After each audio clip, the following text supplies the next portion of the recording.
I was crawling through the sand, kind of getting all muddy. I don't know where I'm going. There's no sun to look for. I can hear the squeaks of these bats, so it's kind of like this sound. In all honesty, I just want to get out of the pipe as soon as I could.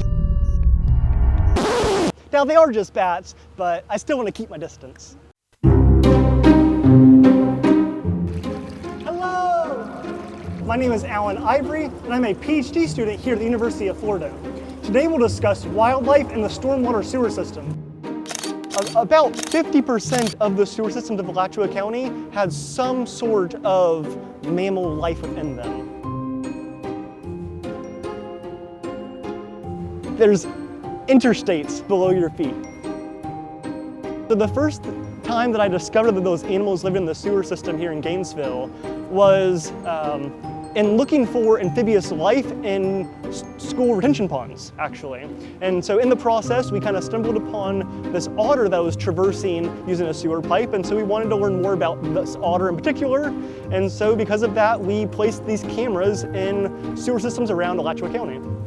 Aside from raccoons, which were the most abundant animal in the sewer system, bats were right up there next with them. It's a rather moist place that is a great breeding ground for insects. And as you may not know, bats can eat their weight in insects every night.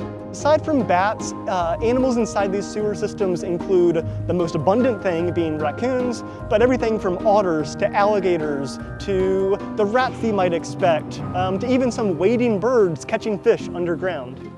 And so every animal seemed to have their own personality and goal of being in the stormwater system. This spot in particular was primarily raccoons, and it was really just this mother and its baby. So for weeks and maybe a month on end, there was this one pair of a baby raccoon with its mother who would go in there, they would den and do all of their motherly duties, and then they would come back to the outside world. And once the baby had grown, you could kind of watch this child grow up. It then went out and never to be seen again. So we might expect that these urban environments, such as stormwater sewer systems, are vastly different than the above ground terrestrial environment, but that may not be the case. Oftentimes these sewer pipes can create little reservoirs of water that are great sites to find all sorts of life that are great both breeding grounds for said animals, but also a food resource to their predators. There are these other ponds all around campus that have their own stormwater network. In particular, Gator Pond, upwards of 6-7 pipes that drain into it, which are host to a wide diversity of wildlife species, making it kind of a hub of stormwater for this part of the campus.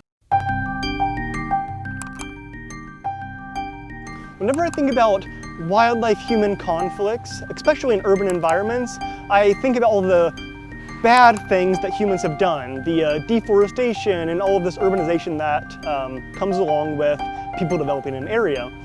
That being said, stormwater sewer systems seem to be a success story in many ways, where there's potentially limited harm to said wildlife, but all of this benefit to foraging, denning, and roosting availability. Whenever I think about wildlife in cities, I oftentimes think of the invasive rats that live in New York subway systems and things like that.